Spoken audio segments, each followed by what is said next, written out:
After a minute or two, they began moving about again, and Alice heard the rabbit say, "A barrowful will do, to begin with."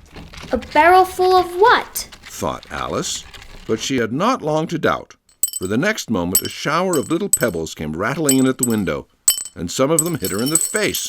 I'll put a stop to this, she said to herself, and shouted out, "You better not do that again," which produced another dead silence. Alice noticed with some surprise that the pebbles were all turning into little cakes as they lay on the floor, and a bright idea came into her head. If I eat one of these cakes, she thought, it's sure to make some change in my size. And as it can't possibly make me larger, it must make me smaller, I suppose. So she swallowed one of the cakes and was delighted to find that she began shrinking directly. As soon as she was small enough to get through the door, she ran out of the house and found quite a crowd of little animals and birds waiting outside. The poor little lizard, Bill, was in the middle, being held up by 2 guinea pigs, who were giving it something out of a bottle.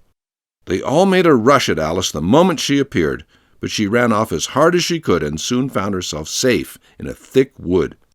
The first thing I've got to do, said Alice to herself as she wandered about in the wood, is to grow to my right size again. And the second thing is to find my way into that lovely garden. I think that will be the best plan. It sounded an excellent plan, no doubt, and very neatly and simply arranged. The only difficulty was that she had not the smallest idea how to set about it. And while she was peering about anxiously among the trees, a little sharp bark just over her head made her look up in a great hurry.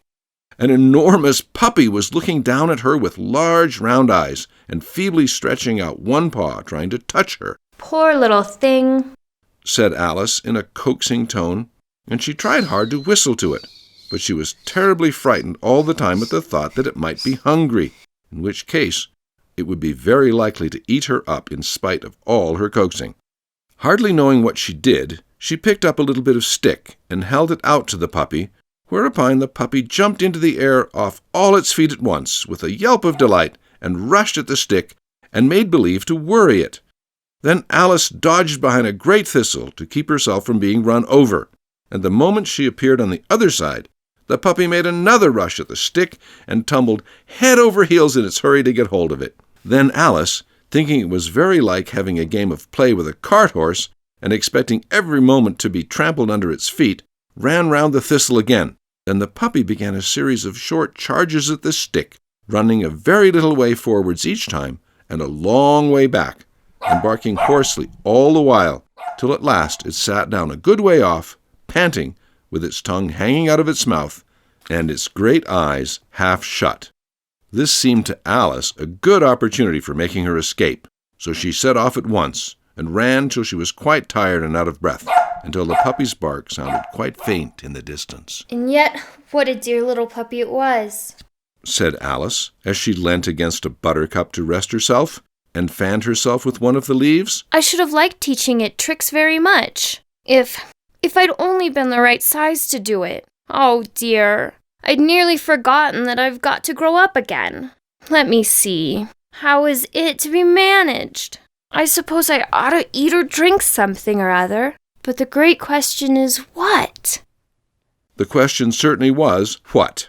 Alice looked all round her at the flowers and the blades of grass, but she did not see anything that looked like the right thing to eat or drink under the circumstances.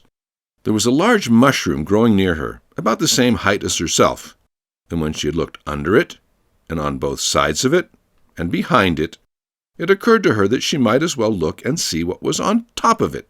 She stretched herself up on tiptoe and peeped over the edge of the mushroom, and her eyes immediately met those of a large caterpillar that was sitting on the top with its arms folded, quietly smoking a long hookah and taking not the smallest notice of her or of anything else.